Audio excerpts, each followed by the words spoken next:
বিগত স্বৈরাচার আমলে ভুয়া মুক্তিযোদ্ধা সনদে নিয়োগপ্রাপ্তদের দ্রুত চাকরিচ্যুতি এবং পতিত ফ্যাসিস্টের পুনর্বাসন রাষ্ট্রবিরোধী ষড়যন্ত্র রুখতে প্রশাসনিক শুদ্ধি অভিযান জোরদারকরণ প্রসঙ্গে বিগত দেড় দশকে প্রশাসন, পুলিশ, সেনাবাহিনী, বিচার বিভাগ সহ রাষ্ট্রের অত্যন্ত স্পর্শকাতর দপ্তরগুলোতে ভুয়া মুক্তিযোদ্ধা কোটায় নিয়োগ পেয়ে ঘাপটে বেড়ে থাকা বিশাল সংখ্যক সুবিধাভোগী কর্মকর্তা কর্মচারী বর্তমানে পতিত ফ্যাসিস্ট শক্তিকে পুনরায় ক্ষমতায় আনতে গভীর ষড়যন্ত্রে লিপ্ত। দৈনিক প্রথম আলোর সাম্প্রতিক প্রতিবেদন অনুযায়ী মুক্তিযোদ্ধা কোটায় নিয়োগপ্রাপ্ত ৯০,৫২৭ জনের সনদ যাচাই বাছাইকালে ইতিমধ্যে অন্তত ৮,০০০ জনের সনদে জালিয়াতের প্রমাণ মিলেছে এবং প্রতি ১০০ জনের মধ্যে ৭-৮ জনের তথ্যে গুরুতর গলবিল পাওয়া যাচ্ছে। ২০১৪ সালে ৫ জন জ্যেষ্ঠ সচিবের ভুয়া সনদের বিষয়টি প্রমাণিত হওয়া থেকে এটি স্পষ্ট যে রাষ্ট্রের রন্ধ্রে রন্ধ্রে এই জালিয়াতি কতটা সুপরিকল্পিতভাবে প্রথিত করা হয়েছিল। বর্তমান সরকার এই বিশাল সংখ্যক ভুয়া সনদধারীদের বিরুদ্ধে তদন্ত ও আইনানুগ ব্যবস্থা গ্রহণ অব্যাহত রাখলেও অভিযোগ রয়েছে যে অভিযুক্তরা নানাভাবে তদন্ত প্রক্রিয়াকে স্থবির করে দেওয়ার অপচেষ্টা চালাচ্ছে। বিগত স্বৈরাচারী আমলে জালিয়াতের মাধ্যমে নিয়োগ পাওয়া এই চক্রকে অবিলম্বে চাকরিচ্যুতি করে আইনের আওতায় আনা না হলে এরা রাষ্ট্রের গোপনীয় তথ্য পাচার করে বা সিভিল, মিলিটারি বা জুডিশিয়ারি কুয়ের উস্কানি দিয়ে পতিত ফ্যাসিস্ট শক্তিকে পুনর্বাসনের মাধ্যমে বড় ধরনের জাতীয় সংকট তৈরি করতে পারে। এমত অবস্থায় রাষ্ট্রের সার্বভৌমত্ব রক্ষা, প্রশাসনে বেতার মূল্যায়ন নিশ্চিত করা এবং ফ্যাসিস্ট পুনর্বাসনের সকল ষড়যন্ত্র সামনে নস্যাৎ করার লক্ষ্যে তদন্ত প্রক্রিয়াকে সম্পূর্ণ প্রভাবমুক্ত রেখে ভুয়া সনদধারী সকল কর্মকর্তা কর্মচারীকে দ্রুততম সময়ে চাকরিচ্যুত করার বিষয়ে সরকার কি ধরনের কঠোর ও দৃশ্যমান পদক্ষেপ নিচ্ছে তা এই মহান সংসদে জানানোর জন্য আমি মাননীয় মুক্তিযুদ্ধ বিষয়ক মন্ত্রীর দৃষ্টি আকর্ষণ করছি। ধন্যবাদ মাননীয় স্পিকার। ধন্যবাদ মাননীয় সদস্য। মাননীয় মুক্তিযুদ্ধ বিষয়ক মন্ত্রী জনাব আহমেদ আজম খান, আপনাকে এই বিষয়ে সংক্ষিপ্ত বিবৃতি প্রদানের জন্য আহ্বান জানাচ্ছি। ধন্যবাদ। মাননীয় স্পিকার, আপনাকে ধন্যবাদ। এই মহান সংসদে এত সময় উপযোগী এবং গুরুত্বপূর্ণ একটি প্রশ্ন উত্থাপন করবার জন্য আপনার মাধ্যমে মাননীয় সংসদ সদস্যকে ধন্যবাদ। মাননীয় স্পিকার, আপনার মাধ্যমে এই মহান সংসদকে এবং মাননীয় সংসদ সদস্যকে জানাতে চাই, বর্তমান সরকার যে সকল অমুক্তিযোদ্ধা ও তাদের ওয়ারিশগণ জালিয়াতির মাধ্যমে মুক্তিযোদ্ধা কোটায় বিভিন্ন চাকরিতে, সরকারি চাকরিতে নিয়োগপ্রাপ্ত হয়েছেন, তাদের বিরুদ্ধে কঠোর ব্যবস্থা গ্রহণের প্রক্রিয়া ইতিমধ্যে শুরু হয়েছে।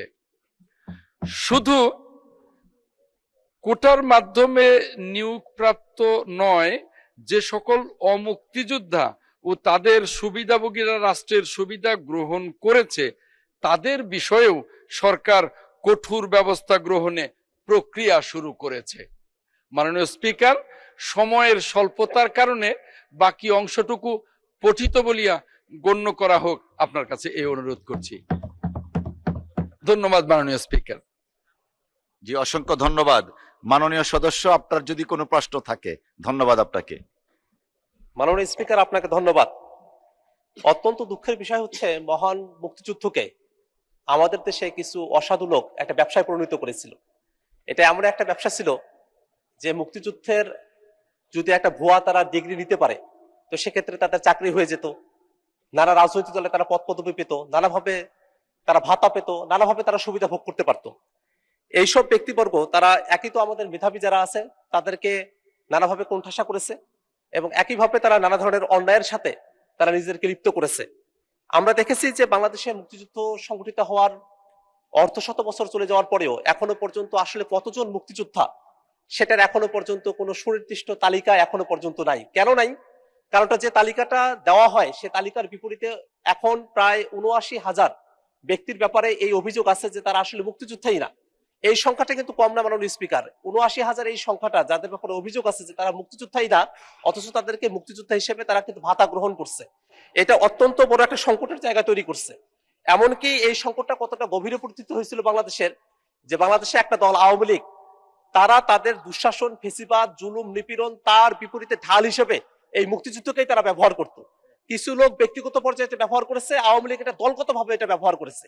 এই কারণে মাননীয় মুক্তিযুদ্ধ বিষয়ক মন্ত্রীর কাছে আমার প্রশ্ন থাকবে যে এই যে মুক্তিযুদ্ধ সংগঠিত হওয়ার এতগুলো বছর পেরিয়ে গেল, আমরা কি মুক্তিযুদ্ধের সঠিক একটা পরিসংখ্যান, একটা সঠিক সংজ্ঞায়ন এবং যারা আসলে ভুয়া মুক্তিযোদ্ধা, যাদেরকে অমুক্তিযোদ্ধা বলা হয় ফরমালি, তাদের ব্যাপারে রাষ্ট্রীয়ভাবে কোনো ব্যবস্থা গ্রহণ করা হবে কিনা সেই ব্যাপারে মাননীয় মন্ত্রীর কাছে আমি জানতে চাই। মাননীয় স্পিকার, আপনাকে ধন্যবাদ। ধন্যবাদ মাননীয় সদস্য। মাননীয় মন্ত্রী। মাননীয় স্পিকার, আপনাকে ধন্যবাদ। আমি আপনার মাধ্যমে মাননীয় সংসদ সদস্যকে আবারও ধন্যবাদ জানাই এই চমৎকার প্রশ্ন করবার জন্য।